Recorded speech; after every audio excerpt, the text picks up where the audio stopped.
Assista agora Telescópio, Apoio Cultural, Plano Familiar Camargo, Tradição, Seriedade e Respeito. Orocento Prime, cuidando do seu sorriso. Olá, boa tarde, seja muito bem-vindo ao Telescópio, hoje diretamente aqui dos nossos estúdios, nessa terça-feira, trazendo para você tudo o que acontece em Itapetininga e em toda a região. Hoje no nosso programa nós estamos numa gravação, gravamos ontem na segunda-feira à tarde, para trazer para você uma entrevista inédita aqui. Hoje conversaremos com o PH aqui, o PH do triatlo aqui de Itapetininga. Ele vai contar para a gente um pouquinho das suas histórias, de algumas competições que ele vai participar lá na Europa, e também conversaremos com o Milton lá do SESI, para falar um pouquinho também sobre o curso de teatro e também sobre todas as movimentações aqui do SESI de Itapetininga. Então fique ligado com a gente. Você sabe, o Telescópio é oferecimento do Plano Familiar Camargo, que é tradição, seriedade e respeito, e também da Orocento Prime, cuidando do seu sorriso. Para participar é muito fácil, é só mandar o seu recado através do facebook.com/TV Itapê ou também através do nosso aplicativo, que é o TV Itapê. Então participe com a gente, eu sou o Guto Nunes, o Telescópio está no ar.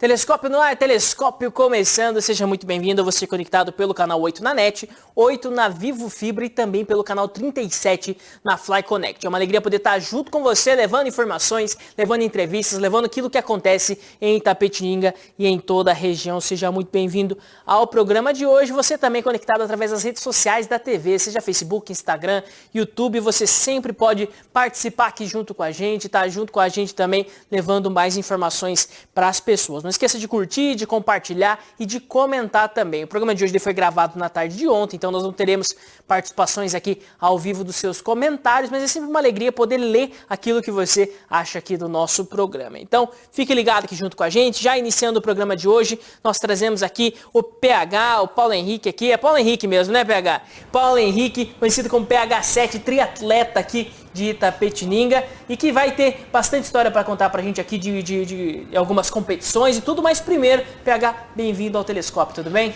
Tudo bem, muito obrigado pelo convite, é uma honra estar aqui com vocês, um bom dia ou boa tarde aí pros telespectadores e tamo aí.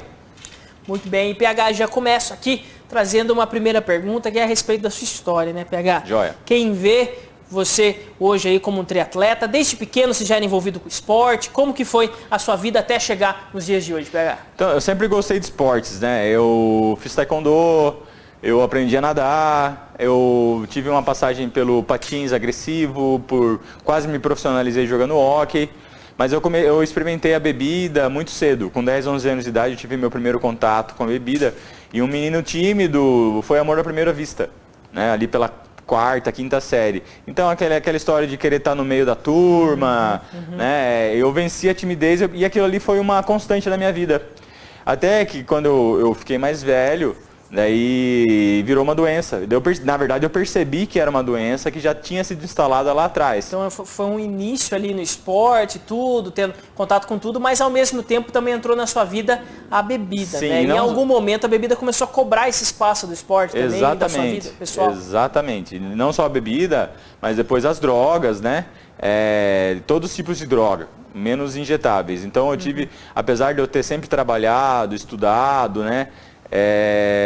Eu tive essa passagem pelas bebidas, pelas drogas, e quando eu me dei conta, já tinha se aportado na minha vida como uma doença crônica.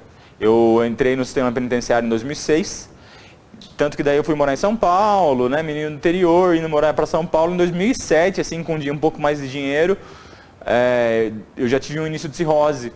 E eu tive minha primeira internação em 2007 numa psiquiatria. Só para trazer um pouquinho pro pessoal, perdão, antes de você Sim. ir para aqui para as internações, né? Você entrou pro sistema penitenciário como agente lá penitenciário dentro de uma cadeia lá em São Paulo, ou seja, uma mudança de esquema que você falou, né? Que seu grande problema era justamente a timidez. Ou seja, imagine um tímido de Itapetininga indo lá para o meio de uma cidade grande. Exatamente. Isso agravou um pouquinho ainda mais a situação. Sim, não, e toda a novidade, né? E toda a independência, né? E daí N situações foram acontecendo na minha vida. Minha filha nasceu um pouco antes, eu tinha que pagar pensão, tive, né? Então daí começou os processos depressivos e de ansiedade começaram a tomar conta. E a própria cobrança, velho, qual que vai ser a minha atitude enquanto pai? Então eu costumo falar que a partir do momento que minha filha nasceu, eu nunca mais bebi sossegado. Essa que é a verdade. Né?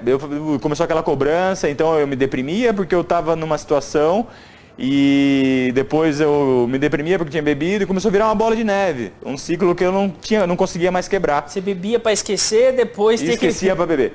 Exato, mais ou menos isso, né? Daí, em São Paulo, e comecei a beber mais, tive um início de cirrose, fui internado numa psiquiatria, 15 dias internado. Só que ainda não tinha noção de doença, né, de que o buraco era um pouco mais embaixo.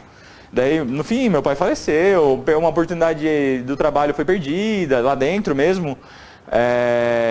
Um fim de noivado, eu recaí, em 2010 fui internado, 6 meses numa clínica. Daí a conversa já começou a ficar... Eu vou falar bem rapidamente da parte das drogas, assim, porque é só para pontuar, né? E daí em 2012, uma internação de 9 meses. Nessa internação de 2012 de 9 meses, eu falei, peraí. Daí eu percebi que o buraco era muito mais embaixo, que não era simplesmente eu parar de beber e usar drogas.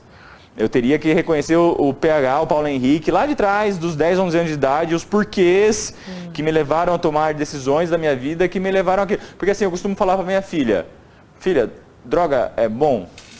Não, droga é bom, porque se fosse ruim ninguém usava. E no meu caso, foi uma maneira, por exemplo, de uma automedicação, de uma depressão que eu já tinha na infância, enfim. São situações que até hoje, dia após dia, eu venho tentado... não solucionar, mas tentar perceber, entender, para eu criar uma nova realidade para mim. E essa nova realidade começou a ser construída em 2012. Daí que eu decidi voltar para o interior, eu morava em Diadema, voltei para o interior, daí queria voltar a nadar, e eu planejei que eu ia voltar a nadar quando eu parasse de fumar. Então daí em outubro de 2014 foi quando eu voltei a nadar na piscina do Venâncio, aqui do centro. E eu parei de fumar exatamente no dia que eu voltei a praticar natação. Eu não nadava uma piscina. Hoje meus treinos eu não nado menos que 3, 4 quilômetros por treino. Eu fumava 3 carteiras de cigarro.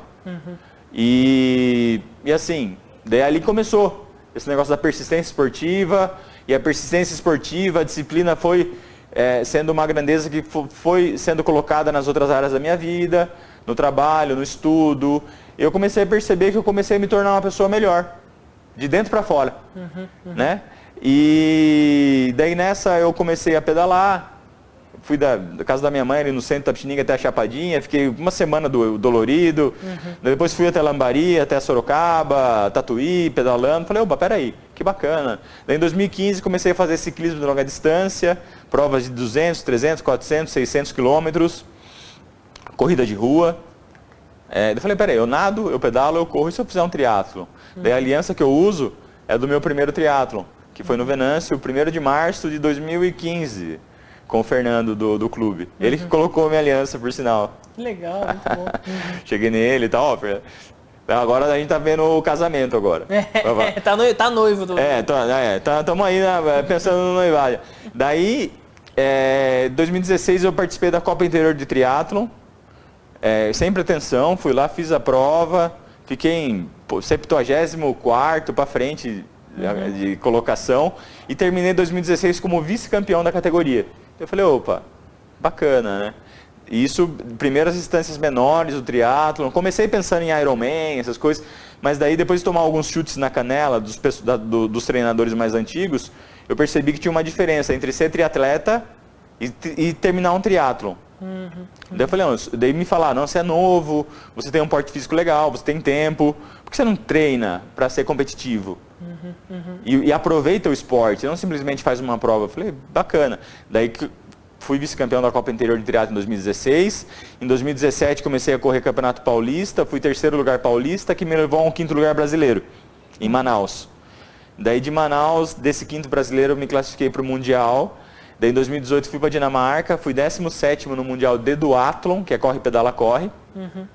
Corre 5, pedala 20, corre 2,5. E depois desse Mundial na Dinamarca, eu entrei pela Dinamarca e voei e pedalei até Paris. Daí foram 1.300 quilômetros até o Arco do Triunfo, levantei a bandeira de Itapé embaixo do arco. Legal.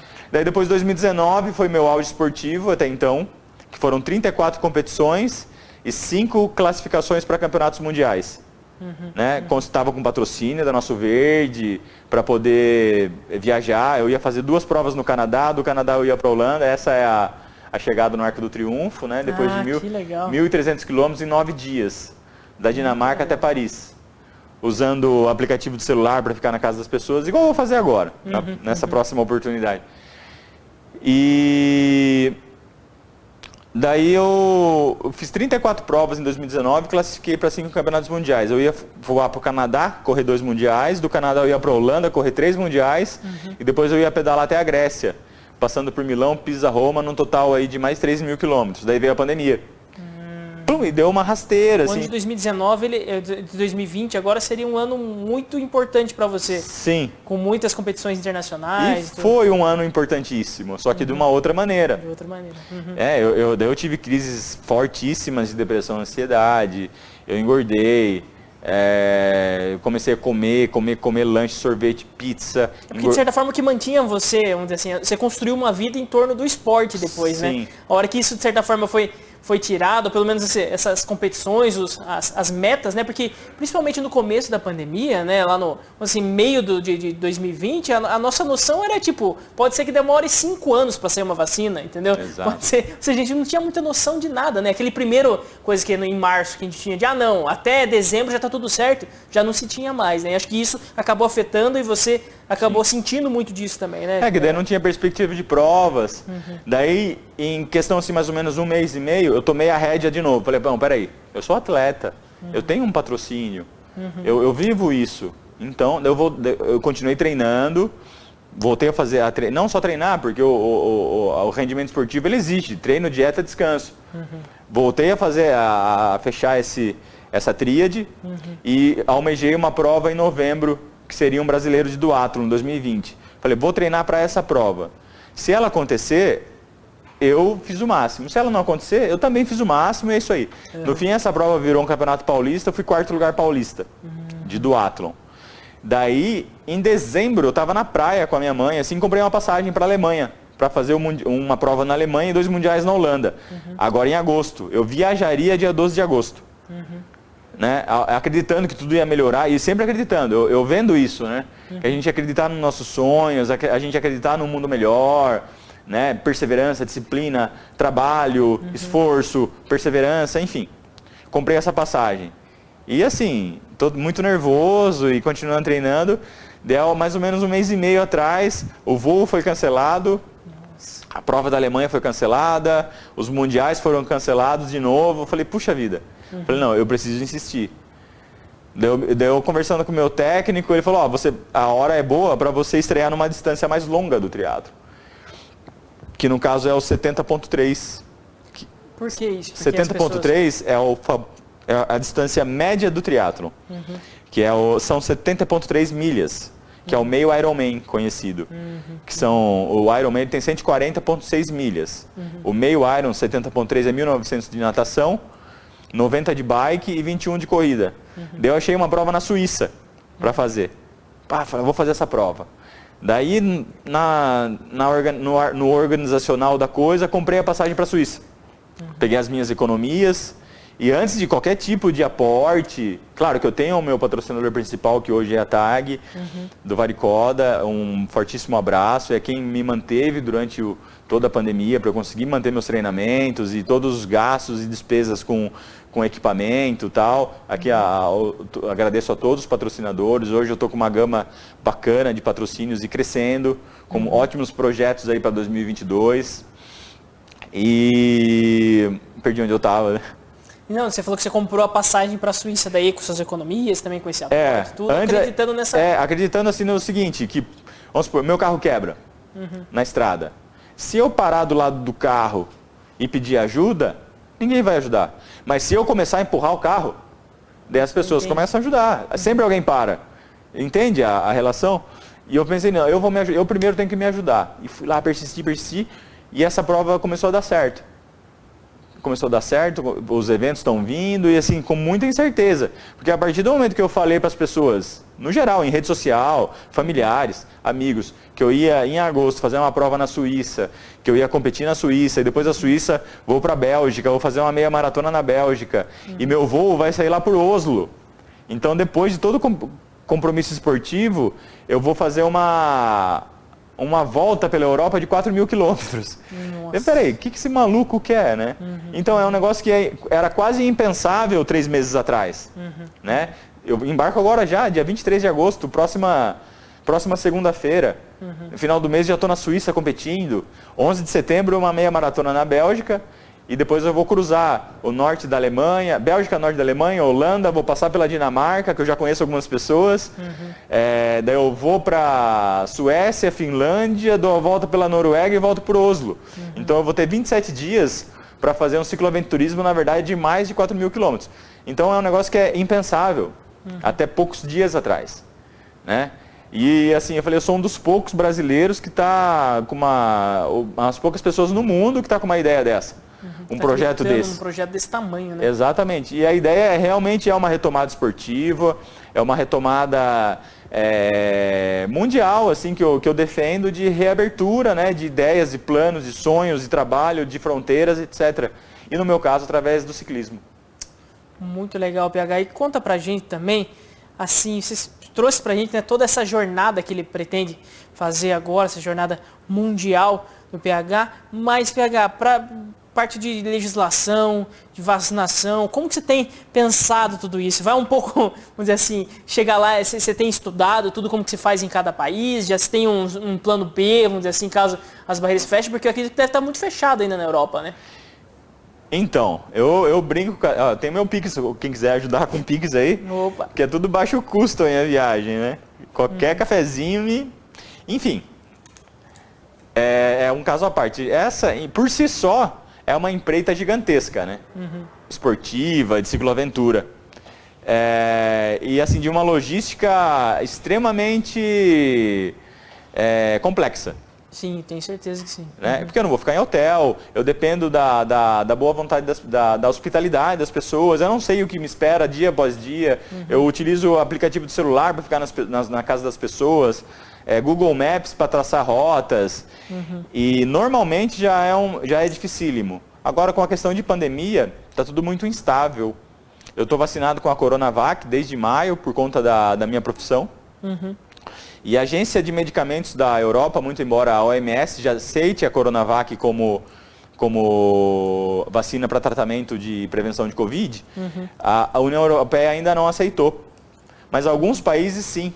Por exemplo, a Suíça, a Suécia, a Finlândia já aceitam a Coronavac. Dinamarca, Alemanha, Bélgica ainda não. Então, muito provavelmente eu tenho que fazer um teste PCR por lá, mas assim, a minha entrada já está garantida pela Suíça com a Coronavac. E eu tenho acompanhado, assim, está tudo muito instável. Os países, por exemplo, eles fecham para uns, abrem para outros. Por exemplo, na Inglaterra, a gente teve algumas imagens aí de jogos de futebol lotados, né? Sim. E a Inglaterra, por exemplo, os voos da Inglaterra para a própria Europa, eles estão bem restritos. Então, está tudo muitíssimo instável. E eu tenho falado o seguinte, que o meu plano é pôr o pé e Deus pôr o chão. Simples assim. Eu tenho acreditado no poder superior, eu tenho acreditado numa providência que vai cuidar de mim durante toda essa aventura. Muito bem, né, PH? Acho que essa é uma das grandes questões também, e eu acredito, né, isso falando pessoalmente, assim, que logo vá, de certa forma, se abrir, principalmente para quem tomou a Coronavac, né? Acho que no momento para eles talvez não seja interessante receber uma grande carga de turistas brasileiros. Por quê? Porque é um país que estava com problemas ainda para controlar a pandemia. Mas a partir do momento que os números estão baixando, tudo está se tranquilizando, acho que logo eles aceitam, tal, porque era um porquê de não deixar entrar, né? Exatamente. Aí eles deixam entrar a partir disso, então acredito que você consiga fazer tudo isso, mas de fato, né? É um tempo aqui que traz um desafio a mais, mas já é uma dificuldade muito grande, né? Você já passou por isso, conta pra gente um pouquinho a respeito dessa questão, né? De tipo, você chega num lugar, começa a sua viagem, onde você vai dormir, onde você vai comer, tudo isso você não sabe. Você vai chegando na hora ali e descobrindo. É mais ou menos isso? Como que funciona? Na verdade, assim, teve a viagem que a gente fez em 2018 e foi bem bacana, assim, porque quando eu cheguei na cidade de prova, eu não tinha onde ficar. Parou um carro do meu lado, assim, em resumo, eu dormi em cemitério. É meu? Eu desembarquei na Dinamarca, montei minha bicicleta, pedalei 100 km até a cidade de prova, dormi num cemitério no caminho. Quando eu cheguei na cidade de prova, parou um carro do meu lado, um Tesla. Nossa. Falei, caramba, é imigração, tô ferrado. E medo, muito medo, assim. Daí um alemãozão com a família no carro, eu com a bandeirinha do Brasil na bicicleta. Você é brasileiro? Eu quase falei pra ele, né? Não, sou mexicano, né? Tá com a bandeira aqui, gosto. Não, sou brasileiro. Frase decorada, assim. Meu inglês tá um pouquinho melhor agora do que antes. Não, meu nome é Paulo Henrique, vim competir o Mundial, depois eu vou descer pedalando até Paris, levantar a bandeira da minha cidade embaixo do ar. Falei muitas vezes essa frase, assim, em inglês. Decorada e eu vou ouvindo pelo Google. Ah, beleza, você não quer ficar em casa? Tem uma barraca, assim, de pronto, assim. Tem uma barraca no quintal, lá você fica lá. Eu falei, tudo bem. Me passa seu telefone, da manhã eu entro em contato e fico lá. Fiquei na casa do cara. O cara era diretor-geral do Mundial. Nossa. Eu fiquei na casa do cara, daí o cara me ajudou com o estado, me ajudou com a alimentação, arrumou um trabalho para mim dentro do Mundial, de entregar água para ciclista, montar e desmontar as cercas, né? De corrida, dos trajetos, das provas, e acabei, eu era o primeiro a chegar, o último a sair. Trabalhei no antidoping da competição, depois de eu competir. Eu era o primeiro a chegar, o último a sair. Comecei como voluntário simples, no final do festival eu já estava almoçando com os diretores. Ensinei eles a falar axé, verdade. Legal, muito bom, ensinei a falar axé, chegava, juntava o pessoal assim da Dinamarca, assim, ei, tem uma frase na minha cidade que ela é cultural e ela é muito legal e eu quero que vocês falem junto comigo. E ele, ligava o Facebook ao vivo assim e colocava os dinamarqueses para falar axé, cara. Foi. E eu vou falar, vou fazer de novo isso. Não, manda ver. Daí foi bem bacana. Daí depois comecei o percurso da Dinamarca até Paris, porque meu voo era pela Dinamarca. E assim, eu tinha um trajeto, vou ter um trajeto que eu já tenho mapeado. Daí, uma média de quilometragem por dia, eu acordo, estou em tal cidade. Qual que é a próxima cidade no meu percurso? Tal cidade. Daí durante o pedal, eu entro no aplicativo de celular que chama Couchsurfing, que é surfista de sofá. E nesse aplicativo ele é cultural também na Europa, a pessoa te hospeda e te dá uma refeição para você, por uma noite para você continuar a sua viagem. E daí eu faço uma mensagem copiada, mando para vários contatos e vou, durante o meu trajeto até essa cidade, vou encontrando alguém para dormir na casa da pessoa. Daí, antes de chegar na casa da pessoa, eu paro num mercado, compro ali um macarrão, um ovos, né? Macarrão, ovos, alguma coisa para eu fazer na casa da pessoa. Faço, me alimento, já deixo preparado o café da manhã. Daí no dia seguinte tomo o café da manhã e continuo. E faço isso sucessivamente até chegar no meu destino final, que é Oslo, para eu retornar para o Brasil. E eu vou ter 27 dias para percorrer esses mais de 4.000 quilômetros, o que dá uma média aí de 170 a 200 km por dia. Nossa. Eu fiz uma divisão aí de 4 etapas, né? Porque como são quase 4 semanas, eu fiz uma divisão de 5 metas em 4 ciclos de semana. Então, daí eu vou me adaptando durante o percurso, né? Assim, tendo uma noção se eu estou rápido, se eu estou fraco, se eu posso parar um dia, descansar, se não, e assim por diante. Vai ser interessante. E vou estar postando tudo nas redes, né? Já estou com um patrocínio de um chip internacional, né? E eu vou estar online o tempo todo, de internet. Ah, que legal. Já vou estar online o tempo todo. Durante o pedal, o meu projeto é fazer uma live no Facebook a cada 100 quilômetros, né? E já está alinhando com a TVI também para fazer alguns links ao vivo, se possível. A gente vai ver isso aí, talvez, não sei. Olha que em 2018 a gente fez, né? Eu entrava ao vivo, acho que era o telescópio. Eu entrava no link ao vivo, para mim era 6 horas da tarde lá, e aqui era o horário do programa. Daí eu me adequava, achava uma internet boa, e daí me chamava, eu entrava ao vivo, da onde eu estivesse, assim. Que legal. Foi bem interessante. Não, muito bom. Acho que é uma alegria para todo mundo, né? Ver um esportista desse tamanho que vai conseguir fazer, né? Mesmo em meio a todo esse momento difícil que nós estamos passando, né? Um voto mesmo de confiança, de força, né? De ir lá fazer todo esse caminho, mais 200 km, mais ou menos, né? 200 km por dia, entre 170 e 200. Como que funciona? Em quanto tempo você faz esses 200? É meio que o período total do dia? Como que funciona? Na verdade, eu calculo 8 horas pedaladas por dia. 8 horas por dia. De 8 a 10, na verdade, né? Porque vai depender de como... Você come no meio disso? Então, você faz uma parada? Como que é? Assim, no meu ponto de vista, é mais fácil ir longe do que ir rápido. Esportivamente falando, isso tanto quanto corrida, ciclismo, natação. O trabalho mental para eu conseguir fazer um trajeto desse, ele é muito maior do que o trabalho físico. Porque a mente, ela está sempre adiante. Né? O que a gente pensa, a gente consegue. Isso é fato. Eu uso muito isso no meu dia a dia.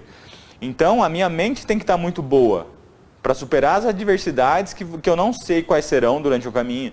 Mas que sempre acontece, faz parte. Sim, e assim como na vida. E eu costumo falar que é sempre uma subida. Igual no ciclismo, a gente tem os problemas da pandemia, foi uma subida nos Alpes, na verdade, né? Mas sempre uma subida. Você diminui o ritmo, diminui uma cadência, os problemas passam, as coisas boas também passam, e tudo é aprendizagem. E assim, a estratégia para um passeio desse que é o que comanda, né? Hidratação, alimentação, eu não posso perder as paradas. Se eu ver um mercado, eu já tenho que parar, pegar água. Então é o tempo inteiro focado. Eu lembro que em 2018, os momentos que eu parava, eu chorava. Porque eu estava tão focado o tempo todo, a hora que eu desligava, eu não aguentava de emoção e começava a chorar. Respirava e continuava. Porque é o tempo todo muitíssimo focado na viagem, em se alimentar, em se hidratar, em conseguir um lugar para ficar. E assim, é uma questão de estratégia ali do dia, né? De acordar e estar sempre com um aporte bom de carboidrato, de hidratação, de tempos em tempos. Geralmente eu calculo aí hidratação a cada 15 minutos, uma alimentação considerável a cada 3, 4 horas. Você calcula o número de calorias, essas coisas ou não? Mais... Eu calculo o tempo. O tempo. Por tempo. Igual, eu tento sempre estar... Eu sou meio metódico, com horário, com relógio. Então eu sempre calculo assim, 10, 15 minutos de hidratação, cada 30 minutos aporte de carboidrato. E uma refeição a cada 3, 4 horas. Né? E sempre com alguma coisa na bicicleta, sempre ingerindo calorias. Boas calorias, de preferência. No meu caso, eu tenho um consumo calórico alto. Eu não tenho um cálculo exato de calorias diárias, mas vamos pôr aí em torno de 5.000, né? É de um atleta mesmo, né? De alguém que leva o seu corpo ao extremo. E para levar o corpo ao extremo, né? Você falou um pouquinho dos seus treinamentos, você citou aqui o Fernando lá do clube, né? Como que funciona o seu treinamento aqui na cidade, né? Você faz os 3 todo dia? Porque pensa assim no triatleta, né? Você faz os 3 todo dia, ou tem dia que você faz mais a corrida, mais a bike, mais a natação? Como funciona? Na verdade eu tenho 3 técnicos. Eu tenho um técnico de triatlon, que é o Júlio Vicunha, que ele que organiza a minha rotina de triatlon. Eu passo para ele os horários que eu tenho, ele passa o que eu tenho que fazer. Simples, eu sou quase que um militar nisso aí. Né? Eu simplesmente executo. É uma ordem. Vou lá e executo. A minha responsabilidade é dormir bem, comer bem e estar pronto para exercer o que tem que ser feito. Eu tenho um técnico que monta só a minha rotina de natação, que é o Glauco Rangel, especialista em maratona aquática. Especialíssimo, por sinal. Recordista, o cara é fera. E tem o Cris, daqui da cidade, que hoje ele é o gestor ali do CrossFit Itatininga, que monta a minha rotina de musculação. A base do meu treinamento hoje é a musculação, que é onde eu mantenho minha massa muscular, deixo minha musculatura sempre em dia, tudo aprendizado com os meus técnicos, em especial o Júlio Vicunha. Então eu sempre faço musculação, eu trabalho, né? Sou agente penitenciário, 12x36, folgo um dia, trabalho outro. Então, no meu dia de plantão, agora eu ia trabalhar de bike, né? Eu trabalhava em Capela do Alto, eu acordava 3 da manhã, ia de bike e voltava. Só que assim, nesses últimos dias, por causa das minhas crises de ansiedade, para poder descansar um pouco mais para a viagem, eu cortei esse pedal, eu chego em casa do trabalho, vou de carona ou de carro, faço a musculação à noite.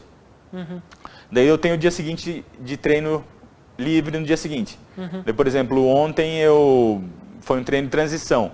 Eu fiz 4 transições, de 40 minutos de bike, 3 km de corrida. 4 vezes, descanso 5 minutos, da primeira para a última, progressivo em intensidade.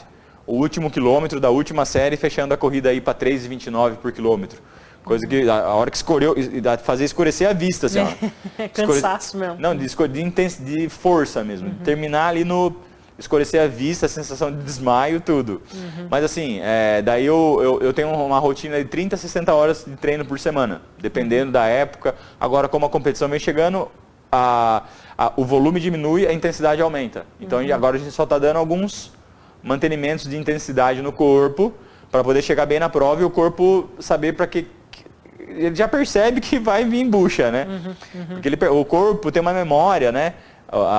E já sabe que vai vir uma pancadaria aí logo em breve. Então eu nado no Venâncio, nado na Aquatraining, que é um patrocinador também. Faço ciclismo aqui pelas nossas estradas, Alambari, Tatuí, enfim, corrida eu faço pelas ruas aqui da cidade mesmo, faço meus treinos de tiro na Marginal, educativo, então, o pessoal passa de carro, tá eu lá fazendo educativo na Marginal, no SESI, também uso muito a pista de atletismo do SESI, e quando eu posso eu viajo fazer um treino de água aberta, e as próprias provas provas de corrida, provas de ciclismo acabam sendo aportes, aí, suportes para treino, né, treinos fortes, e assim eu vou mantendo a minha rotina de treinamento. E a minha dedicação, ela, além do meu trabalho, ela é para o treino. Eu decidi não ter relacionamentos, né, hoje eu me dedico ao esporte e ao meu trabalho. E para o ano que vem a minha meta é dedicação integral, né, ao rendimento esportivo. Ou seja, até deixar seu trabalho daí, você fala. Como a gente vai ficando mais velho, as raízes vão ficando mais fortes, né?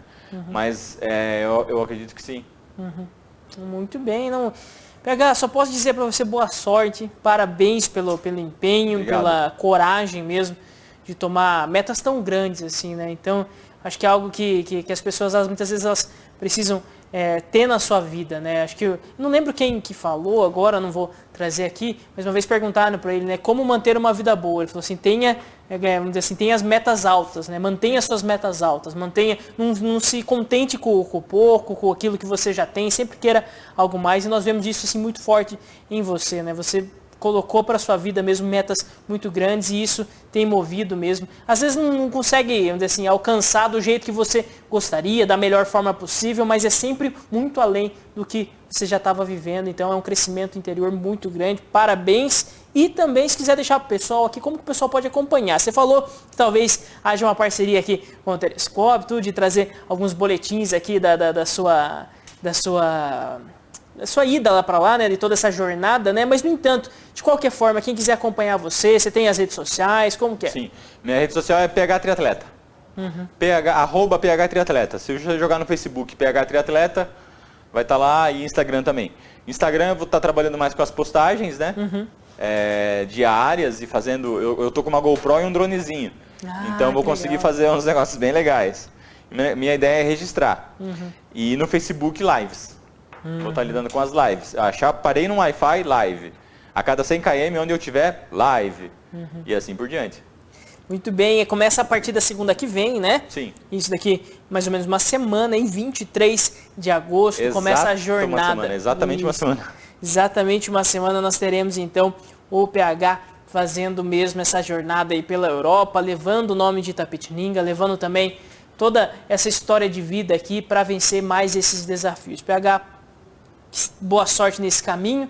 Conte sempre aqui com o Telescópio. Se quiser deixar mais algum recado pro pessoal, fica aberta a câmera do Telescópio. Eu quero agradecer a oportunidade e muito obrigado de coração aos gestores aí da TV, a você por ter me recebido. E o que eu deixo é quem quiser ajudar, né?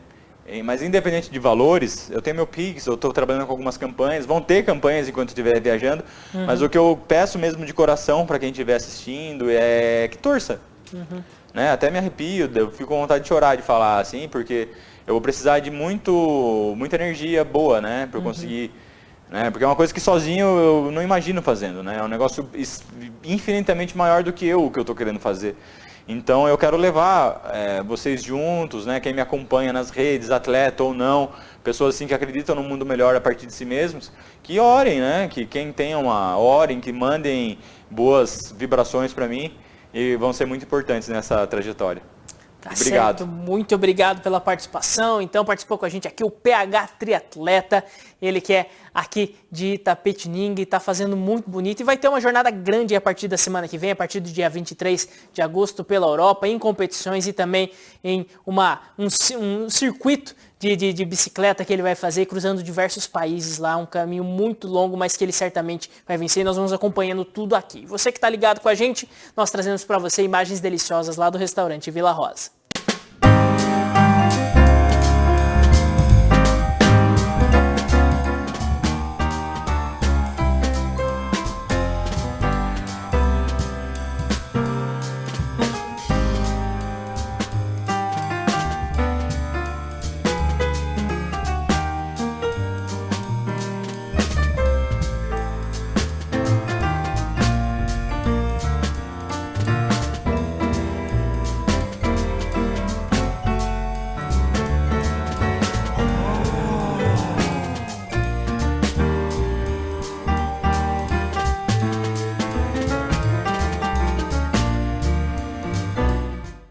Muito bem, restaurante Vila Rosa, então no coração de Itapetininga, sempre com os melhores pratos para você e toda a sua família. Você pode pedir através do delivery ou também comparecer lá ao Salão do Vila Rosa, ao Salão do Cássio, onde tem sempre as delícias da cidade disponíveis para você experimentar. Hoje também aqui nós trazemos nossa segunda entrevista do programa, que é com o Milton Cardoso, ele que é orientador de artes cênicas lá do SESI. É o Milton do SESI aqui para conversar com a gente sobre esse lugar, né, de cultura, de esporte, de educação tão importante de Itapetininga, mas também para falar de algo que eu sei que você gosta muito, Milton, que é o teatro. Então, primeiro, boa tarde e bem-vindo aqui ao Telescópio.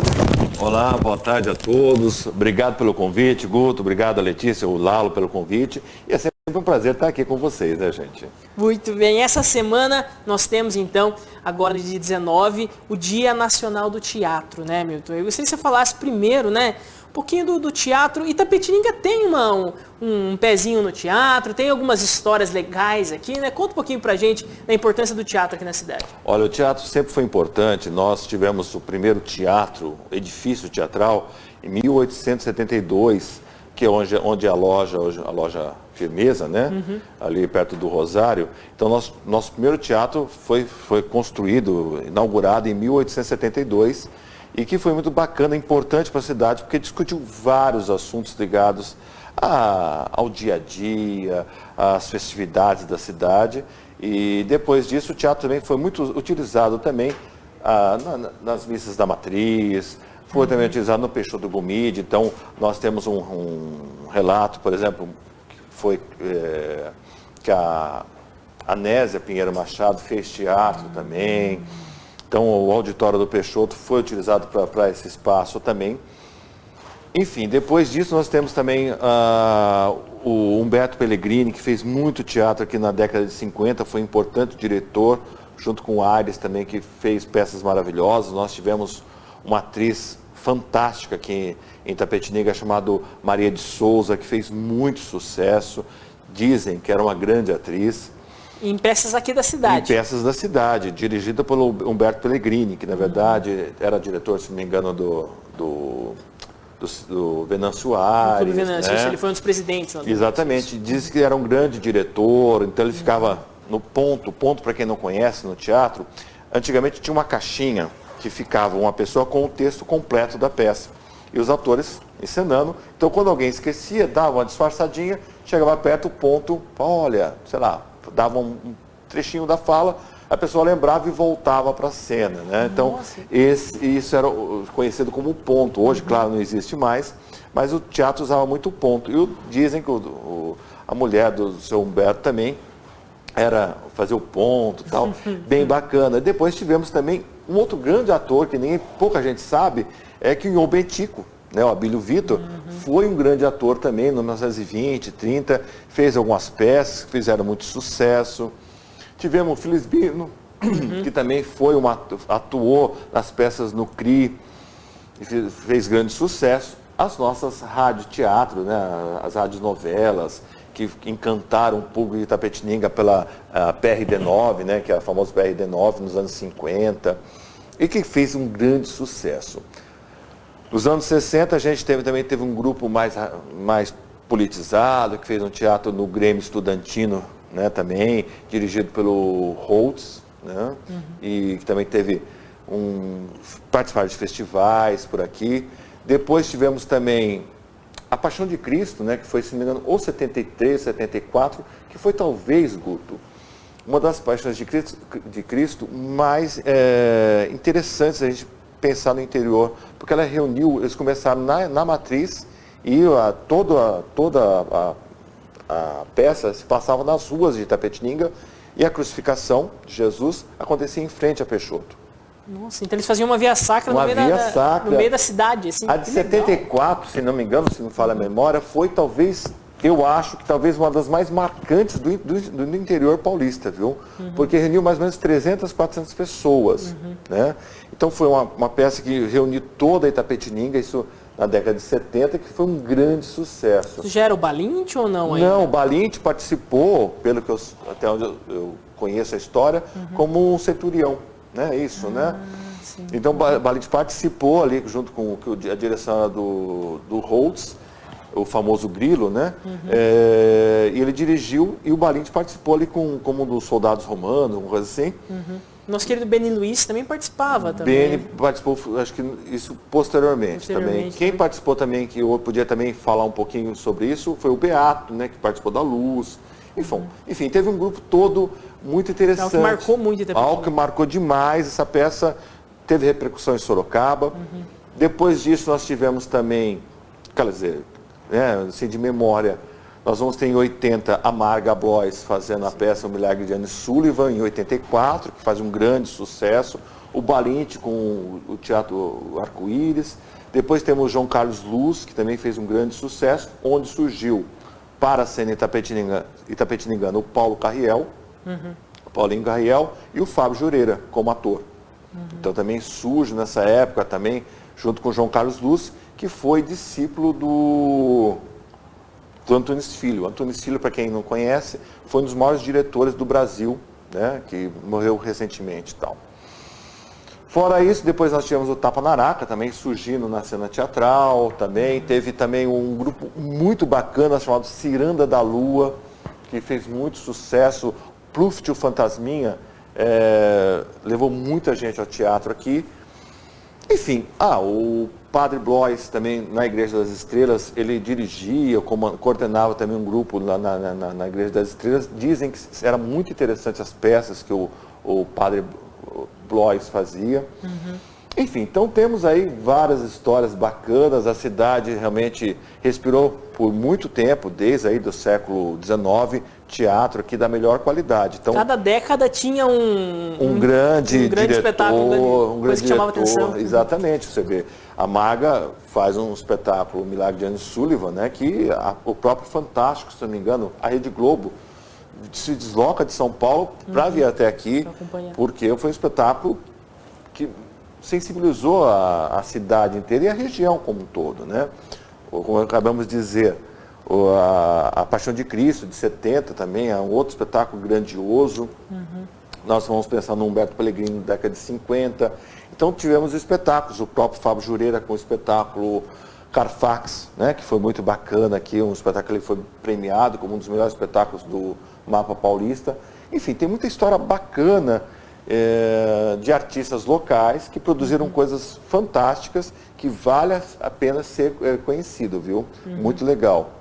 E hoje, né, acho que nós temos um anfiteatro ali da prefeitura, nós temos o Abílio Vitor, que hoje está mais adaptado para a parte de esportes ali, acho que agora depois dessa pandemia, e nós temos o grande dispositivo, que agora faz 14 anos, né? 14 anos. Que teve o Teatro do SESI ali, que é o qual você está sempre junto ali, traz também as obras. Como que você vê a importância desse dispositivo cultural aqui para Itapetininga, que é o Teatro do SESI, com toda a tecnologia, com toda a possibilidade de se trazer espetáculos sem perder qualidade, espetáculos que se tem lá na capital, em outras cidades maiores aqui para a cidade? O Alberto Isaac, cronista do Correio de Itapetininga, fala que assim, foi uma das maiores conquistas que tivemos nas últimas décadas aqui em Itapetininga. Então o Teatro do SESI, ele tem todo o aparato, ele é considerado um dos teatros mais modernos do estado. Então foi realmente uma grande conquista. A gente tem esse teatro sempre sendo equipado, o SESI tem sempre a preocupação de estar acompanhando a tecnologia, para o material não ficar defasado, o cuidado com o público. A gente tem recentemente agora, essa semana é a última semana, se você não foi, vá conferir xilogravura, né, xilograficamente. Então, por exemplo, temos exposições, espaço para exposição. Então, o teatro ele foi, sim, uma grande conquista, porque ele, na verdade, possibilitou às pessoas que não tinham condições de ir para São Paulo, em outros locais, de conhecerem o que é de melhor produzido na música, nas artes cênicas, né? Então, a gente teve espetáculos maravilhosos que marcaram profundamente diversas faixas etárias. Eu acho que uma das grandes conquistas, Guto, na cultura do SESI, é que ele, na verdade, ele democratiza o acesso. Como ele é gratuito, ele possibilita para todas as pessoas conhecerem. Então, nesses 14 anos, uma das coisas que eu mais me orgulha é quantas pessoas que nunca tinham pisado num teatro, puderam pisar no teatro e virar frequentador assíduo. e conhecer trabalhos diversos, porque o SESI também tem essa preocupação de mostrar várias linguagens, várias tendências do teatro, né? Porque a gente está na música, por exemplo. Então a gente teve desde um Tom Zé na abertura há 14 anos atrás, né? O Tom Zé fez parte da programação de abertura, com todo aquele experimentalismo, a pianistas consagrados, músicas populares. Enfim. Eu assisti quando o Dado Villa-Lobos, né, que era um membro do Legião Urbana, ele tocou lá, foi muito legal. Também tive a experiência de ir num quarteto de cordas uma vez com a minha mãe. Ela nunca tinha ido num teatro, tudo. Eu lembro que era uma época que eu estava de férias, foi um concerto à tarde, assim. Eu lembro que tinha bastante senhorizinhos do asilo foram lá assistir também. Eles estranharam um pouquinho, porque é um pouco baixinho, né? Acho que para eles, somente para a audição deles, que não é microfonado, eles tiveram que prestar bastante atenção ali. Mas eu vi, assim, que era uma experiência muito legal e diferente, né? Uma coisa que, assim, o pessoal de Tatuí às vezes é mais acostumado, por conta de ter a escola de música, tem o anfiteatro de lá, tudo. Ele é uma cidade que respira a questão da música, mas aqui, acho que antes da vinda do César, era muito mais difícil o acesso a tudo isso, né? Tinha uma certa dificuldade, acredito, né? Eu também vim com o teatro, né? Quando o teatro inaugurou, eu vim para Itapetininga, na cidade de qual eu tenho uma paixão absoluta, vim com o teatro. Então, realmente, a gente, das conversas que temos com as pessoas daqui antes do teatro, realmente dizem isso, né? Que é um espaço e que é bacana de encontro de amigos, sim, então, sim. Isso lógico antes da pandemia, né? Mas assim, esse encontro de amigos, de conversar, debater, pensar a arte, né? Então é importante sim esse contato com a arte, ela modifica a forma como você vê o mundo. Né? Então o que a gente tem, por exemplo, as aulas de teatro, né? As aulas de teatro, encontros de várias gerações, de várias ideias, várias tendências, e que ajuda, na verdade, o pensar sobre a nossa vida, a vida do outro, né? Essa coisa que a gente falou muito na pandemia, né? De pensar no outro, de se colocar na posição do outro. O teatro ajuda muito a gente ficar no lugar do outro, né? E, claro, criar essa empatia, né? Que acho que é fundamental para uma boa convivência na sociedade contemporânea.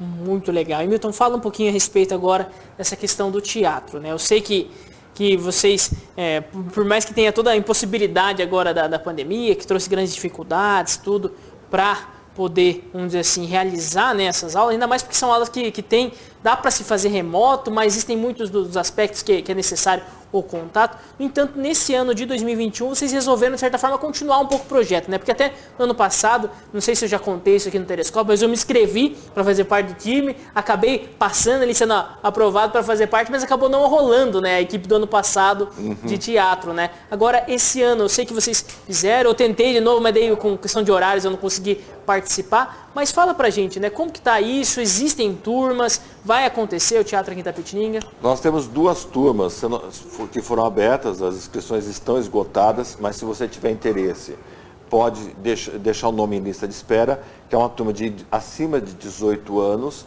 que é às terças-feiras das 19 às 21 horas, e uma turma de adolescente, 15 a 17 anos, às quartas-feiras às 16 horas. Então, como já estão encerrados, caso haja desistência, você pode mandar um e-mail para a gente,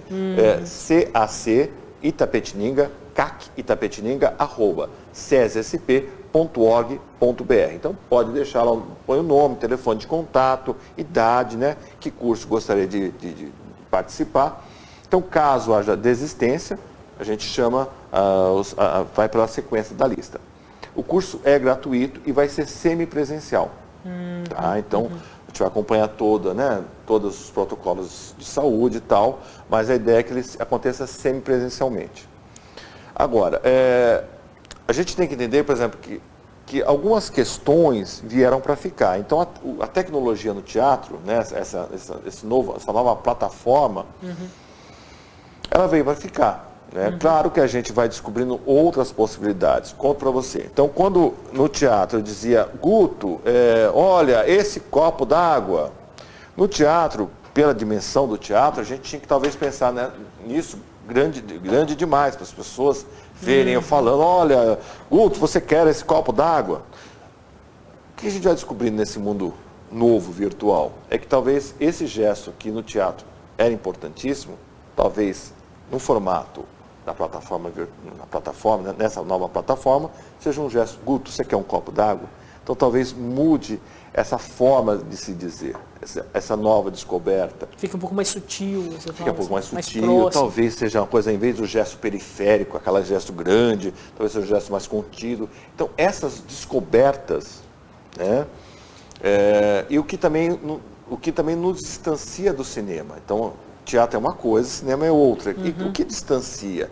Então, essas descobertas, eu acredito que daqui a 10, 15 anos a gente tenha muitas respostas. Então, a arte, a cultura, ela sempre acompanha o seu tempo. Então, se a gente pensar nos impressionistas, os pintores impressionistas, quando eles saem do estúdio e vão para as praças, enfim, para os lugares, também porque há a descoberta da bisnaguinha, né? A tinta já passa a ser produzida de forma industrial. Então, há a possibilidade de pintar fora do estúdio. Então, sempre a arte, ela vai, junto com o seu tempo, né? Junto com o seu momento, ela vai acompanhando essas novas tendências. Muito legal. E sempre é assim, Milton? Ou seja, sempre esgota a vaga, tem mais gente até do que a estrutura que vocês têm de passar, ou seja, Itapetininga responde muito bem ao teatro?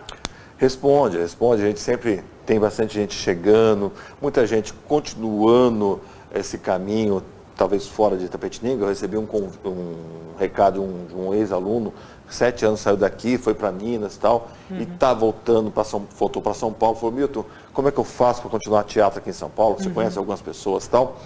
Então, sempre há pessoas chegando e pessoas partindo, isso que é bem bacana. E como essas gerações, esse encontro de gerações, traz um frescor bacana de renovação. Então, o palco itapetiningano é muito rico em talentos, seja lá no SESI, seja lá com o Paulo, seja com o Fábio, sempre está respirando e renovando talentos. Muito legal. E hoje, assim, você vê, Milton, talvez nesse tempo que nós passamos, eu tenho certeza que ele vai refletir nas obras, né? Vai refletir no cinema, vai refletir na literatura e certamente também no teatro. Você acha que isso, como você citou, né? Com essa nova forma, tudo, talvez ele dê início a talvez até uma nova escola, uma nova sequência teatral, uma nova linha de teatro a partir disso? Sim, sim. Isso posso afirmar, porque na verdade a arte é reflexo do homem no seu tempo. Então, hoje nós estamos aqui, né?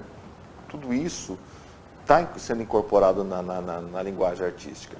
A linguagem teatral, Guto, é talvez a linguagem que mais demore para dar respostas. As artes visuais, elas são mais rápidas. Não me pergunta o motivo.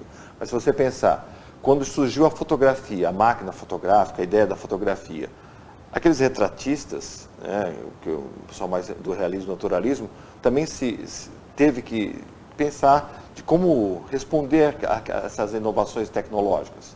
Né? Os irmãos Lumière, por exemplo, quando surge o cinema, o começo do cinema.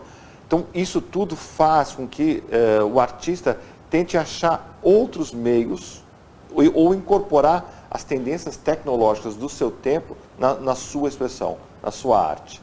Então, é fundamental. Então, a arte é algo sempre em movimento e que incorpora essas tendências, né, dentro da sua linguagem. Ela tenta dialogar, buscar algo que possa ser transformado, possa ser experimentado e transformado. Por isso que eu digo, por exemplo, nós talvez não tenhamos hoje respostas dessa linguagem nova, mas tenho certeza que essa geração nova que está subindo aos palcos hoje terá muitas respostas e muito bacanas, muito potentes no sentido de diálogo público e obra de arte. Muito bem. E Milton, eu sei que você já atua dessa maneira, né? Mas eu acho que é algo que eu penso que muita gente às vezes pensa, né? Que a história de Itapetininga, da nossa região, a sua atuação, a sua importância, muitas vezes você não acha que às vezes falta um pouquinho ainda de uma penetração cultural disso, ou seja, de grandes obras, de poesia, de romances, de próprio teatro, de cinema, retratarem um pouco, porque parece que a gente fica meio que atrás da história assim, do estado de São Paulo, mas cada região meio que tem a sua história aqui, talvez parece que a gente não conseguiu desenvolver. Todo mundo sabe que teve um passado glorioso politicamente, teve tudo, mas não se tem muitos registros disso, ou seja, de uma forma ficcional, assim, para se contar para as pessoas? Tem, eu acredito que assim, incentivar a curiosidade. Eu acho que a obra de arte, principalmente com crianças, adolescentes, se você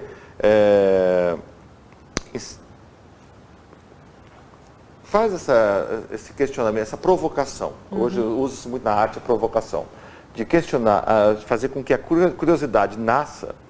Eu acredito que a gente consiga fazer com que essa nova geração que está aqui, com 10, 15, 20 anos, ela consiga, na verdade, se interessar mais pela história da cidade. Mas eu acredito que a gente precisa sempre provocar, né? Conhecer mais, sim, e fazer com que esse diálogo entre o passado e o futuro, nós sejamos uma ponte, né? Porque a gente sempre está no instante entre o futuro, né, e o passado. Então, se a gente faz com que a gente faça descobrir essa sensibilidade, experimentar, eu sempre digo assim, experimentar, por que assim? Né? Por que não assado? E aí eu sinto que esses alunos dão muita resposta, viu, Guto? Por exemplo, quem assistiu Contos de um Amor Esquecido, que foi baseado no Lago dos Amores, percebeu quanto que a meninada adorou conhecer o Lago dos Amores dos anos 50, 60. A gente fez uma roupagem, quem assistiu a peça, que era isso, né? Quando a gente fez, você estava com a gente também naquele dia, que era a trilogia, né, dos Amores Esquecidos, que era a última, a Crônica de um Amor Esquecido, que era baseado nos textos do Alberto Isaac. Eu assisti. Por exemplo, então o que acontece? Você viu ali, né, quem assistiu aqui na TVI, por exemplo, viu que eram pessoas de várias idades e que descobriram a Itapetininga que talvez os avós contavam, não prestou muita atenção, tudo, e foi sendo descoberto aquele universo. Então as pessoas até perguntam hoje, falam, vamos fazer a quarta parte da história e tal. Não pode ser mais trilogia. Né? Não pode ser mais a trilogia e tal. Vamos fazer uma outra. Então, quer dizer, o que é aquilo? É você descobrir, por exemplo, muita gente nunca tinha lido o Alberto Isaac, com 13, 14, 15 anos de idade. Ao ler a crônica, eles se apaixonaram pelo Alberto Isaac. Um aluno, por exemplo, que hoje deve estar com 18, 19 anos, comprou o livro, devorou o livro em um dia. Então, é isso. Eu acho que estimular a criatividade, fazer com que eles percebam que eles podem e devem buscar essa história e fazer um diálogo, fazer contrapontos para descobrir coisas novas. Eu sempre digo assim, não adianta nada você montar um Shakespeare, se esse Shakespeare não... Isso eu penso, gente, tá? Se ele não diz nada sobre a sua aldeia, a sua terra. Então, é importante a gente descobrir o que o Shakespeare, lá da Inglaterra do século XVI, tem a ver com a nossa realidade hoje em Itapetininga. Eu não sei, a gente pode estudar, podemos procurar coisas, mas eu não sei como vivi, eu não sou inglês, então eu não sei como vivi o inglês do século XVI, mas eu sei como vive o homem do meu tempo. Então, hoje, a arte contemporânea, ela busca, na verdade, esse diálogo entre esse passado, pode ser distante ou não, com o hoje. E aí a gente pode construir futuros, possibilidades. Então, a arte hoje, ela tenta sempre dialogar. Porque se você, por exemplo, pensar, poxa vida, eu quero montar um Shakespeare, eu quero montar Romeu e Julieta. Tá bom, bacana, tá lá a história. Mas... o que ela tem para me dizer aqui em Itapetininga, ou em qualquer outro lugar que eu for montar? Então, assim, é sempre tentar aproximar, tentar ver que, por exemplo, Romeu e Julieta não é uma peça sobre o amor. É uma peça sobre uma briga de poder, né? E sobre o ódio. Ela nasce do ódio. E o amor não sobrevive porque é o ódio. Então, se a gente pensar, quantas coisas a gente vê, né, Guto, que não é bacana, que esses jovens... Já vi montagens maravilhosas de Romeu e Julieta, falando da realidade... uma periferia em São Paulo, por exemplo, que não tinha essas condições do diálogo, tudo. Então, isso é importante. Então, assim, acredito que uma das missões da arte seja de provocar a curiosidade, estimular a criatividade, né? E fazer com que esses jovens, enfim, todos nós, possamos construir uma cidade melhor, um lugar melhor para se viver e se morar. Eu acho que a arte tem esse poder, né? Milton, é sempre uma alegria receber você aqui, é sempre um papo muito gostoso, que passa muito rápido, né, como o pessoal pôde perceber aqui. Mas se quiser deixar um recado pro pessoal, tiver mais alguma informação a respeito do SESI, mas só avisando todo mundo, né, que tem a reabertura do Teatro do SESI aqui, a partir do dia 28, a partir do próximo sábado, então tirando esse sábado, no outro sábado nós temos a reabertura, já tem atração já programada, como que vai ser? Olha, temos um big show, vocês vão gostar, musical, tá? Que é a Orquestra Brasileira de Música Jamaicana. Olha só. Então vai ser muito bacana. Eu vou passar o pessoal aqui da TVI, o Guto, durante a semana vai passando para vocês como vai ser os protocolos de segurança, tá bom? Que a gente quer todo mundo bem, curtindo bastante, mas com segurança. Então a gente vai passar todos os detalhes aqui na TVI para vocês. Então como vai ser pelo meu SESI, como funciona meu SESI. Aí com certeza o pessoal da TVI vai explicar bacana como vai ser isso, mas vai ser um show muito bacana que vocês vão curtir bastante. Então não nesse sábado, no outro sábado, fazendo a reabertura do teatro, seguindo todos os protocolos. Então, ele tem algumas orientações para que a gente consiga atendê-los bem, né? E que vocês tenham, a gente possa, nessa retomada, curtir bastante, né? Eu acho que a arte vai nos dar essa questão de uns tempos, né? A gente passou um tempo muito difícil, de respirar um pouco, curtir arte, ouvir uma boa música, e o SESI vai estar sempre à disposição de vocês para qualquer dúvida, tá bom? E quanto ao curso de teatro, se quiser, né, já estão com as vagas esgotadas, mas caso vocês queiram se inscrever, deixar ali o nome na lista de espera, manda um e-mail para a gente, cacitapetininga@cesesp.org.br, cacitapetininga@cesesp.org.br. Ou qualquer dúvida, liga para a gente no 3275-7920. Guto, eu que agradeço eu tenho uma admiração muito grande pelo trabalho do Guto, estava conversando um pouco antes de entrar aqui na entrevista, vi o Guto, não conhecia, na primeira semana que ele começou aqui na TV, e como ele conduz muito bem esse programa, deixa a gente bem à vontade. Obrigado, Guto, pelo convite, obrigado ao Lalo, à Letícia pelo convite, e estamos aí precisando, tá bom? Tá certo, eu sei, era muito ruim, agora é só ruim, né? Então, assim, melhorou um pouquinho. Muito obrigado, Milton, pela participação. E você que está acompanhando com a gente aqui, eu agradeço muito a sua companhia, a sua audiência. O Telescópio de hoje nós não conseguimos ler as participações aqui ao vivo, porque o programa de hoje ele foi gravado na tarde de ontem, dessa última segunda-feira, mas nós temos sempre o compromisso de trazer para você um programa inédito aqui na terça-feira. Então, fique ligado aqui na nossa programação. Eu agradeço você que ficou ligado com a gente. Daqui a pouquinho, às 14h, tem a sessão da Câmara Municipal de Tapetininga transmitida ao vivo aqui para você. Então acompanhe com a gente, siga-nos nas redes sociais e nós agradecemos muito a sua parceria no dia de hoje. Amanhã tem mais Telescópio e amanhã sim, ao vivo, ao meio-dia. Eu espero você. Um grande abraço, até lá. Tchau, tchau.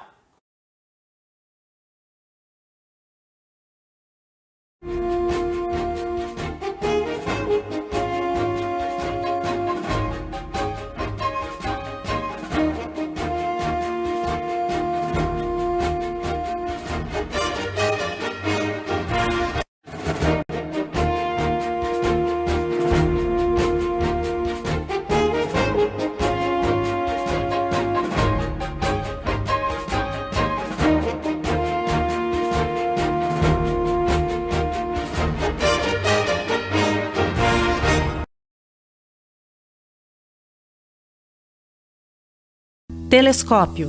Apoio Cultural. Plano Familiar Camargo. Tradição, seriedade e respeito. Orocento Prime. Cuidando do seu sorriso.